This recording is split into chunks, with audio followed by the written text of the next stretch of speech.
In the headlines, DLP and UWP candidates nominated on Friday are bracing for the June 7 by-election. Former MP of Soufriere and the opposition leader expressed confidence in their party's choice to contest the Soufriere seat, and the jury in a murder trial dismissed after comments by a member of the panel about the case. I am Kenny Williams with the Channel 5 News. Details after this.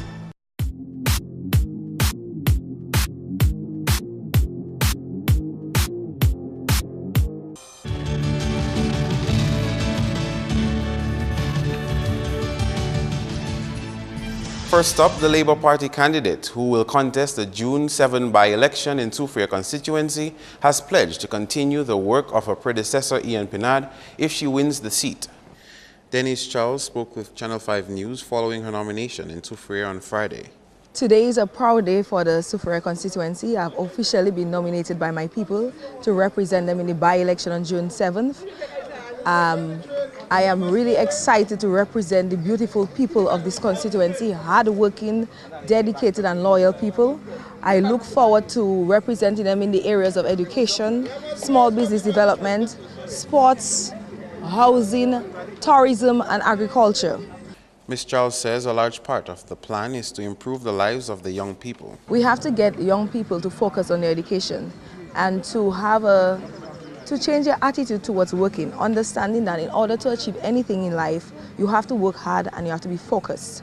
So one of the areas I'm going to concentrate is working a lot of the youth in our constituency who have either left school or they are unskilled, to get them trained and prepare them for the opportunities that are coming ahead in our constituency. Charles says she also has plans for sports development in the constituency. We have two major playing fields and courts in our constituency. We plan on renovating the court in Point Michel to ensure that it's well lighted. We have some renovation works to do on the court itself. We intend to make Point Michel a vibrant sporting community. And in Soufriere, in Brooklyn, we have some work to do on that playing field. We just have to ensure that they have the proper facilities to play and to train, and they understand that they can build a future in sports if they take it seriously. I have gone through the constituency. I have been walking around, meeting the people, listening to them, understanding their needs, understanding the vision they have for the constituency, and I intend for us to achieve our goals for this constituency. Meantime, UWP candidate Higgs Adams will also be on the ballot for next month's by-election. He spoke to Channel 5 News about some of his plans following his nomination on Friday. Adams says his goal is to empower the people. In Scott said, there is the existing Scott said government school has been shut down for some time now. Even at the last general election, my plan was to turn this building into a training center where we could get young men and women to learn different skills.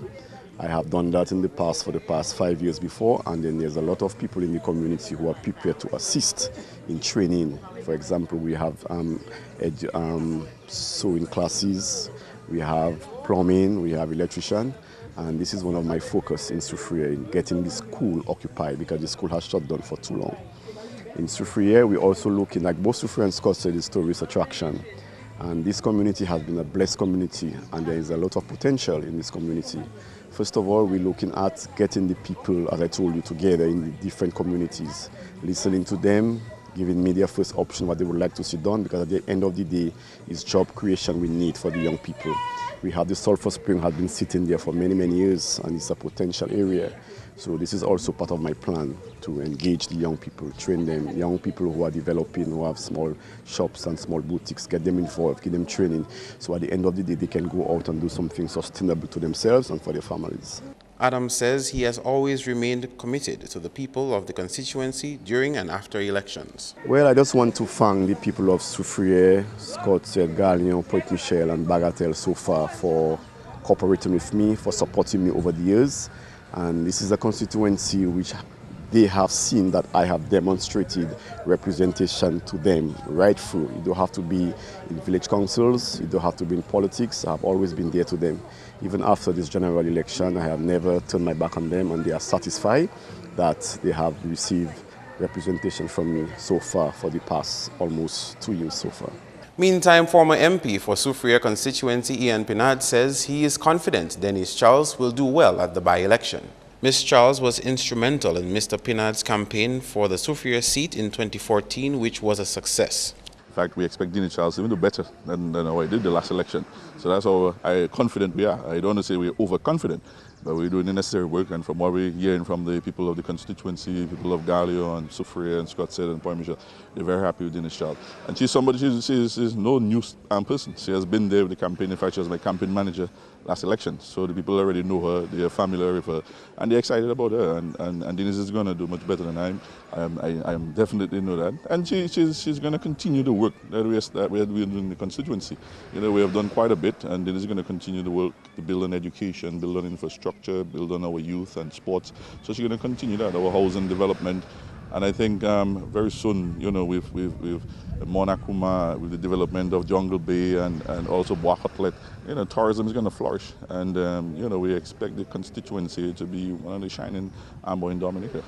Meantime, leader of the parliamentary opposition, Lennox Linton, says the UWP is confident Soufriere constituency will vote UWP for the first time at the by-election. In this constituency, you see the neglect of the engines of growth, the neglect of tourism, the neglect of the marine area here, the wonderful dive sites in the area, the sulfur springs. We see the agriculture that has gone nowhere for a number of years, and the tourism that is supposed to have brought so many benefits to the people of this area as we grew the cruise business, as we grew the stay-over product. None of that has happened for 60 years, and so the people have been reduced to fending for themselves in situations where they become more and more dependent on the politicians of the Labour Party government. The issues are not being brought front and center, and we intend in this election campaign to engage honestly the people of this constituency, to make sure they understand what is going on, and to ask for their votes of conscience, not to change the government, but to strengthen the opposition.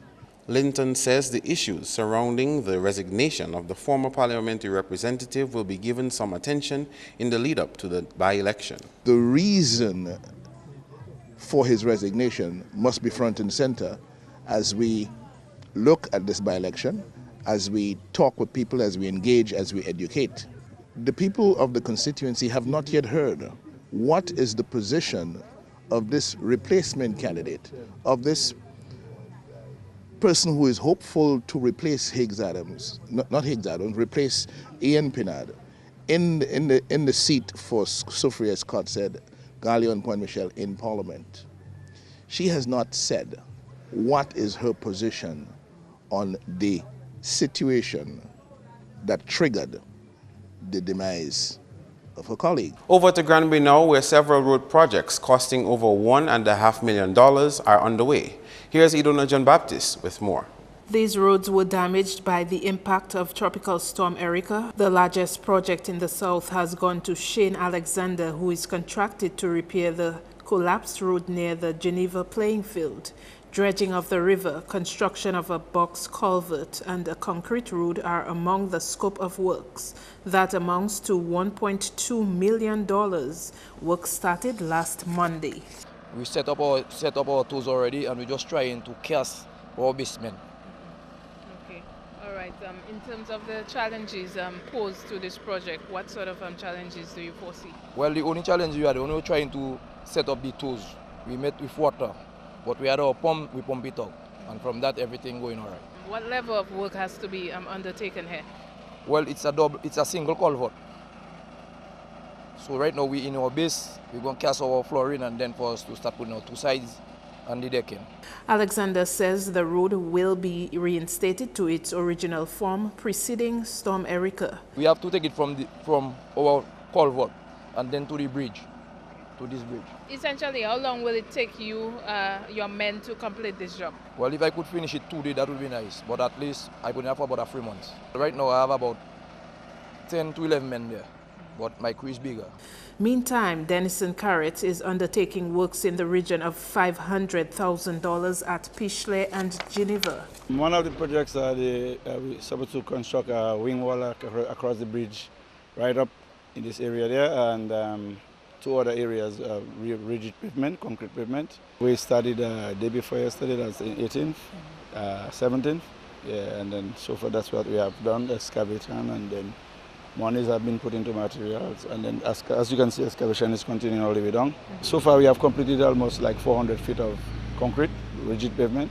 We have a crew of 24 there right now because what we have decided is to break them into 3 different segments, so we have 3 different projects rolling at the same time. But as I told you, we were interrupted by the river, and then we had to hold on a little bit, so that's why you see all these men are clustered on that project at this moment. But in the incoming week, you will see a difference where over the weekend we're going to excavate, so we'll have the crews broken into the different segments. When do you hope to complete this project? As soon as we can. We want to get that off our backs as quickly as possible. A few weeks' time. This particular one? This one will be done by next week. We'll complete it next week, this phase. Other projects to repair roads at Pishley and near the Bailey Bridge at Geneva are being undertaken by Claude Henderson. Idona John Baptist, Channel 5 News. High Court Judge Errol Thomas has aborted the Mitchell Toussaint murder trial, which was into its 3rd day on Friday. Toussaint is accused of killing his brother Alexis Alex Toussaint in November 2011 with a cutlass over a land dispute. Police investigating officer Sergeant Julius Baptist had given his evidence and was being cross-examined by defense lawyer Darius Jones. Reports are that a member of the jury panel was heard by a police officer making certain comments about the case, and the matter was reported to State Attorney of the Office of the DPP Fernilla Felix, who had conduct over the case. She then reported the matter to Justice Thomas, and after a brief investigation, it was decided that in the best interest of justice, the case should be aborted, the jury dismissed, and the matter traversed to the next session of the criminal court. A recent rally in Grand Bay organized by Crime Stoppers has put the spotlight on the incidents of child abuse in that community. The activity was organized as part of Grand Bay's Fête Isidore.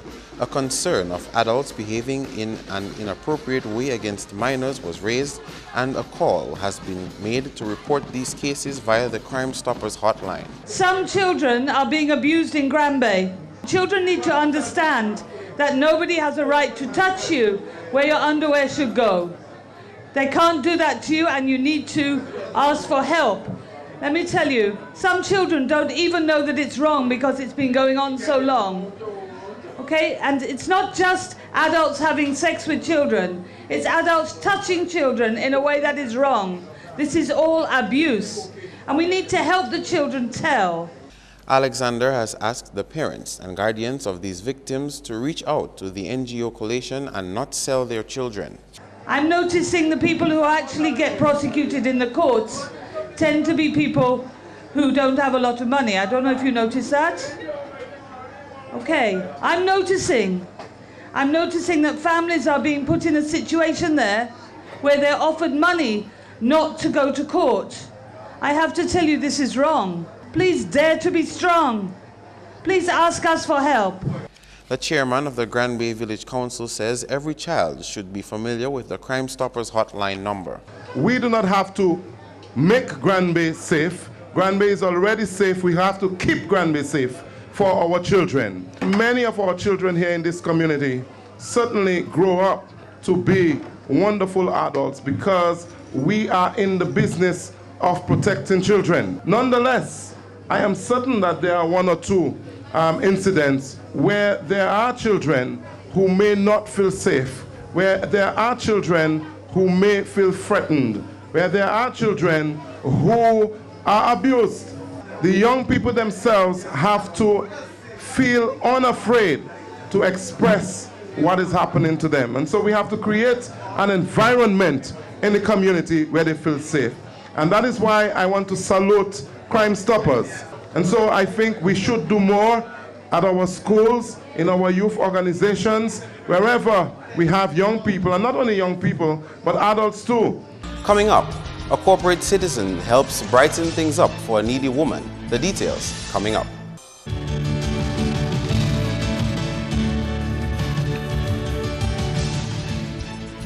Thanks for staying with us. Government may have made a significant budget allocation for $500,000 last year to provide training to upgrade the skills of local artists.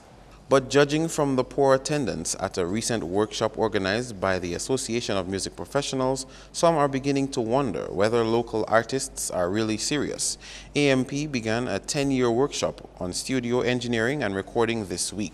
My only regret in terms of doing the course is that the persons who are, you might say, at the forefront and who do more recordings and so on, chose not to register to come to the event, because I think they would have benefited a whole lot, and the country would have benefited a whole lot because they make more recordings, and their recordings would step up in quality and be more competitive internationally, because even the recordings that they make now for groups and so on, so when the groups go out to go and look to radio station, sometimes radio station refuses to play it because they say the recording is not up to their standard. Marie says music professionals should bear in mind that government has also set aside funds on lending to artists, but qualifying for these funds require participation in training workshops organized by the AMP. In the budget speech of last year, the Prime Minister said he's making $500,000 available to do this kind of work. He also said that he's making $1 million available at the aid bank for persons who need to go into business to access to borrow at hopefully concessionary rates. And part of the condition I think he said, or at least he said he was going to set, was that the persons who would benefit from the loans at the aid bank had to come to these training sessions. $500,000, it could go a long way towards training, because we're not only going to do training here, but the idea is after we've done the training, especially after we've done the music business part, is to then to try to take the artists and their managers and so on to the marketplace to start to develop links to sell their services and their music abroad. 24 participants registered for the studio engineering workshop. I noticed Dominica doesn't really have much support behind a music industry, and a lot of my peers and the persons I know were very interested in using our talents and our skills as a way to make income and still live our passions and our dreams. So I really gravitated towards this course, and I think it was a great idea, and it is a great idea to really sensitize the individuals. AMP's next workshop on music business is carded for September. The reconstruction of the West Bridge means a number of bus stands will have to be relocated. New traffic arrangements will no longer take effect on May 23 as previously announced. The public will be notified when this will happen. However, when the arrangement is in place, most of the buses currently on the Riverbank bus stand near the arch will be moved to other areas. Only Goodwill and Fokole buses will remain on that part of the Riverbank bus stand to drop off and pick up passengers. Maho buses will move to Great George Street and St. Joseph buses to River Street near the Canefield bus stand. The Salisbury, Portsmouth and Marigot bus stands will not be affected by the changes, while the Cassibruce and Kalinago Territory buses will relocate to the Baytown bus stand across from Raffle and Company. The arrangements will continue for the duration of the bridge project, estimated to be completed in 12 months. The majority of bus drivers are anxious to see the bridge replaced. I don't really have a mission. I cannot wait for the bridge to come up because the bridge is not good at all. As far as I hear about the bridge have, all under the bridge is cracking. I saw a long iron fell down from the bridge. In the time of the hurricane, they had to remove an iron that break to replace it with one that don't even well placed properly, that they had to weld a kind of with that one there. Last week I was standing on the bridge and a motor car was passing right there. And while the car passing, I feel the bridge shaking with me. And then I was just imagining that if it was a container truck that was passing, most probably the bridge would have break down. For owners of private vehicles doing business in Roseau, these changes could result in fewer parking spaces. Some streets were recently made no parking areas. Head of the Traffic and Licensing Department says discussions are continuing on finding ways to ease the parking limitations. Let me take this opportunity to thank the general public for their kind cooperation over the past few months on the behalf of the Chief of Police. Their cooperation has been very good, and we hope to continue to work with the general public in that regard. Businessman Petit Louis Axelius has reminded his fellow Haitians and Dominicans of the necessity of working together for the betterment of our country. Axelius, a Haitian immigrant who owns King's Garments and a few other businesses here, was among the main speakers at a function this week celebrating Haitian National Flag Day. Everywhere we have Haitian people, we have that activity. That means one hand cannot do nothing. So when we come together, we can build this nation. We can build our country. With only one person, we cannot do nothing. That's why King's Garments and Dominica always here to support my people. Haitians around the world celebrated their country's National Flag Day on the 18th of May. The country gained independence on 1st January 1804 and adopted its first flag on 18th May that same year. The design of the new flag began with the flag made up of blue, white, and red bands. The white band was removed to indicate that the French no longer controlled the colony. A woman named Catherine Flon sewed the new flag together using vertical bands of blue and red cloth. Blue represented blacks and mixed-race people, and red symbolized the blood. Flo was the presenting sponsor of Haitian Flag Day. The Haitian flag has long been a symbol of pride for Haiti. The Haitian community here in Dominica has been celebrating Haitian Flag Day with a major activity every year. However, with Flo on board for the first time as the main presenting sponsor, we are here today giving you, the Haitian community in Dominica, an opportunity to share with the wider public the significance of Haitian Flag Day to you as a people. One physically challenged woman in Point Michelle has had her new home wired free of charge. This as Dominica's sole electricity company, Domlec, continues its corporate responsibility during its Health and Safety Month this month. She has about 2 bedrooms, a bathroom, and then she has a living room and kitchen. So all we're doing right now is wiring, and then the electrical division will come and do the necessary testing so that we could give her her power right away. So everything is in place for that. Because we know what it is to have electricity, you know, and I can see that she's eagerly awaiting for her to be able to put on that switch. And this is the moment that we look forward to, you know, when the customer can actually just put on the switch and there's light, you know. So we're looking forward to this. New owner of the house, Clotilda White, currently lives in Sibuli Point Michelle, received the building in Union Estate Point Michelle through government's housing program. While appreciative of this gesture, White indicated that more work needs to be done before she can move in.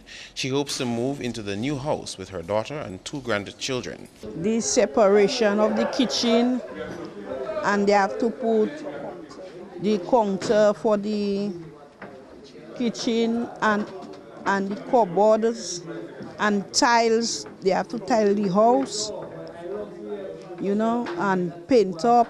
I'm feeling happy. I get a new home. Water not there yet, but I have there to put water for me too. Chairman of the Point Michelle Village Council says Clotilda was very deserving of this gift. We are hoping that the Village Council and the government will be able to speed up her entrance into a house in less than 3 months. You know, we're going to help. We're going to be able to push things and make sure that she enters the house within a month or a month and a half. Local football clubs to benefit from a public club licensing consultation. That and more in your sports highlights next.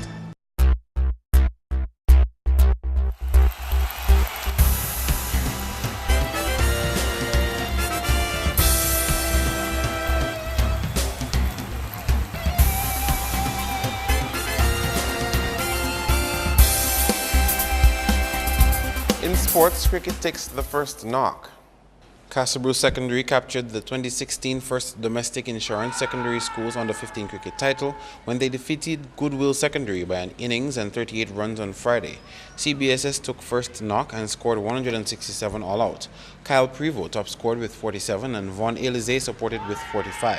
Malachi Xavier picked up 5 for 34 for Goodwill. GSS in reply scored 32. Romeo Burton took 5 for 1 and Dion Williams 2 for 20. GSS in their follow-on ended on 97 all out. Malachi Xavier posted 30 and Jelani Alexander 21. Dion Williams took 5 for 9. The competition was sponsored by First Domestic Insurance for the first time to the tune of $10,000. Still on the local cricket scene, action continues this weekend in the Premier League of the Dominica Cricket Association leagues with 2 matches on the cards. At Botanic Gardens, Desiderata Tremors will go head-to-head with Najiko Northern Stars, while over at Windsor Park, Marino Blasters will take on Grand Bay Colts. The games begin at 10 a.m. Meantime, in the Big Edge Gifford 2-set softball cricket competition on Sunday, Cornells will be looking to recover from defeat when they face Stuco Construction Hammers at 10:30. At 2, Kalinago Territory will come up against Spirit Savan Ericans. Both games are scheduled for Lindo Park. Still in sports, the future of basketball in Dominica stands a better chance thanks to the efforts of Mars Sports Academy and the Dominica Basketball Association. Marketing Director of Mars Sports Agency, Rhoda St. John, says plans are in the pipeline to eventually establish basketball academies on island. So we've been putting together a program where coaches are actually going to be coming in on island and working with the DABA to actually run an academy training for coaches and for students who are willing to become basketballers in Dominica. So we are now going to be establishing with the DABA a junior basketball academy, and we have coaches who are going to come in to work with the coaches on island. The coaches will be on island soon and will focus on key areas in Dominica to determine the best location for the academies. And we have the coaches coming on island from the 27th to the 30th of May. And once they are on island, we're going to be working in specific areas of Dominica, and from there we'll be establishing 3 to 4 basketball academies. They are bringing in gears and equipment to leave on island for those basketball academies, and then we'll take it from there. In football, local clubs will benefit from a public club licensing consultation at the Football House on Saturday. All teams and clubs are expected to have 1 representative at the sessions, where they will learn more from CONCACAF's club licensing manager Jonathan Martinez. Following Saturday's meeting, clubs will be given a deadline to submit relevant documents in preparation for the gathering of licensing, after which clubs will be able to apply for their license. Moving forward, only licensed clubs will be able to participate in the leagues of the Dominica Football Association. On the court for basketball, Fashion Line Falcons continued their winning streak with a 102 to 58-point win over Elijah Lord Chambers Thunderers in Thursday's version of the 2016 Flow DABA League. Kewan Thomas helped pilot his team to the win with 32 points and 6 rebounds. Ramal Kabon chipped in with 18 points and grabbed 16 rebounds. Scoring for Thunderers, Craig Angol had 16 points and 6 rebounds, while Halo Bellet had 14 and 3 rebounds. In the other match, Police Sports Club walked away with a 28-point lead against Elijah Lord Chambers Thunderers in the Division 1 category. Marlon Hillier registered 26 points and 6 rebounds for Police, while Lenny Dangleben added 19 with 18 rebounds to help bring their team to 78. Thunderers, in a losing effort, could only get 50. Lucian Samuel and Dylan James scored 14 and 13 respectively. The league continues on Saturday with Police Sports Club versus Digital Cloud at 7 and Elvis Welding Services Hornets taking on LA Stars at 9 at Massac. Sunday's games will feature matches between Marigot Women and Eliminate Styrofoam PSS at 6 and James Limited Sonics versus Elijah Lord Chambers Thunderers at 8 in Portsmouth. And at Massac, it will be Intelco Security Raiders going head-to-head with Tigers from 6, while at 8, E.H. Charles Crossover and Fast Cash Prowlers will face off for the win.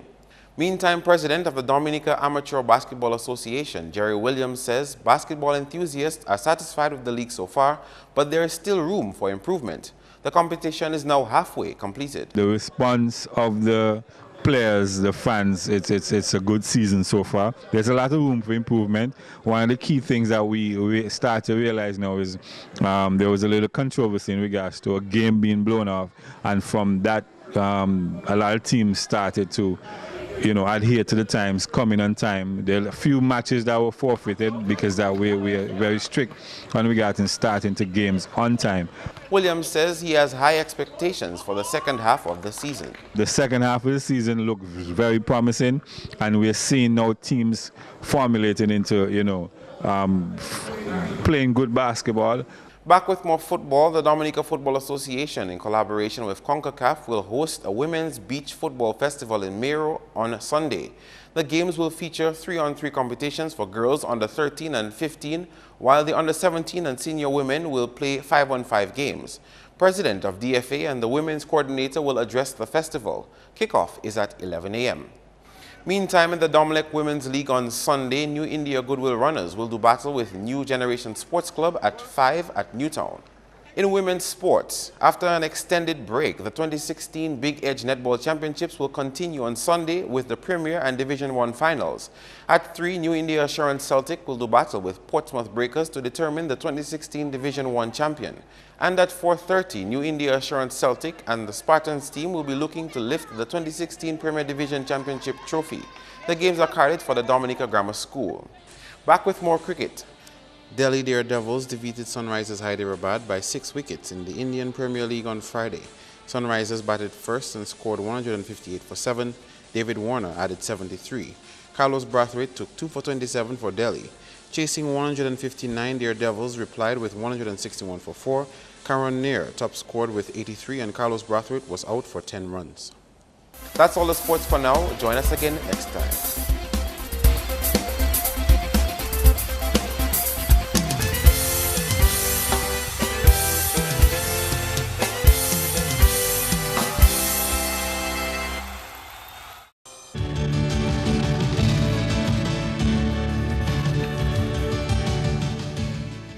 Scattered showers expected across parts of the island chain during the next 24 hours. Your weather report is next. Good evening, viewers. Welcome to tonight's weather broadcast. I am Janelle Macpherson.